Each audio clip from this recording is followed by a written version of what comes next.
Hello, good afternoon. I welcome you all to this wonderful evening. This is Tanvir Shams. Today we have two special guests with us, Mr. V. Ravindran, the Regional Manager of India and Bangladesh of Srilankan Airlines, and Mr. Sharuka Vikramaditya, the Manager of the Bangladesh region of Srilankan Airlines. Fine, Thank you. namaskar. Fine. Hi, Boa. Hi, Boan. Nice to meet you. Welcome to Bangladesh. I hope you guys are enjoying here. Sir, if you could tell me that how bad has been the impact of coronavirus in Sri Lanka and especially to Sri Lankan Airlines? Well, Tanvir, the coronavirus is not only Sri Lankan Airlines. I think it has impacted the entire aviation industry. I think Sri Lanka and Sri Lankan Airlines is not an exception to that. But however, Sri Lanka and Sri Lankan Airlines were resilient to many things like this, and most of the countries and the organizations have recovered from the COVID impacts, and they are back into the normal business. And Sri Lankan Airlines also just recovered almost from the COVID impacts, and we are back on track and we are back in business now. So, sir, yes, how are you handling this coronavirus crisis, and how soon you think that Sri Lankan Airlines can reach pre-pandemic levels? Okay, well, we have taken all precautions and safety measures to just to minimize this corona impacts and not to just to spread this virus among our customers. Okay, to answer your second question, Tanvir, when we will become, I think Shahrukh also will agree. We all wanted to just to come to pre-pandemic level because we have lost a lot of time and resources in the last 2 years due to pandemic. So we are almost 50 to 60% of the pre-pandemic level we are come. We are now daily flights. I would say even we have increased capacity in terms of the number of seats and the space available for cargo to the car market. So in my gut feeling, maybe in the next couple of months that we will strive hard to just to become the pre-pandemic level. Sir, we understand that Sri Lankan Airlines has done pretty good in cargo transportation during the coronavirus crisis. So how did that support the revenue income? Okay, I think this question is well answered by Shahrukh, but I will just give some lead. Now, as you rightly mentioned, during pandemic, the passenger movements was restricted. So then, as an airline, that we have to survive, and there was a lot of need for logistics and cargo to be transported. So cargo was the one that you drive us to just to be sustained.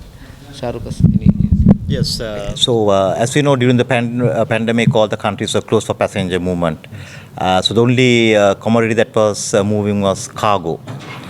So we had to gain cargo, and obviously we have to ensure that the flight makes money, at least cover the cost.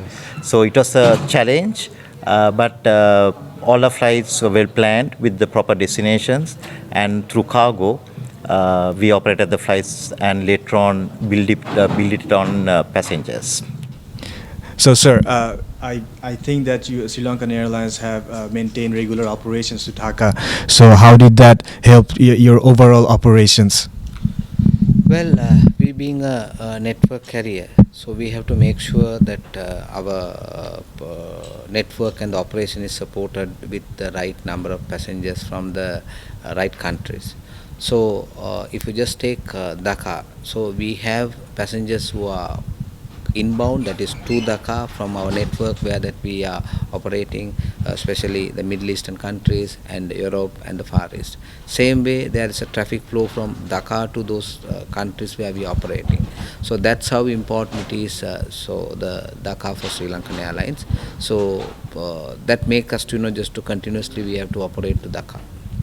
How many flights are you operating currently to Dhaka? We operate with wide-body aircrafts. What is the exact model? It's A330, 300s, and 200 aircrafts. And how is the occupancy right now? We are above 90% cabin factor. Sir, is the airline planning on fleet expansion currently? Okay, this is more or less a corporate questions. Okay, I think at my level and Shahrukh's level, that we are not authorized to just to comment on that.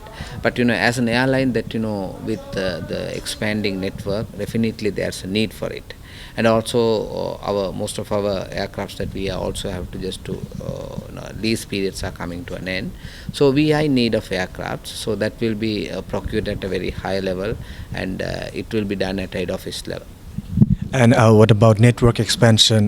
Will there be any new destinations or more destinations? Yes, definitely there is, because even during pandemic we have tested some destinations, and those things have become almost normal operation now.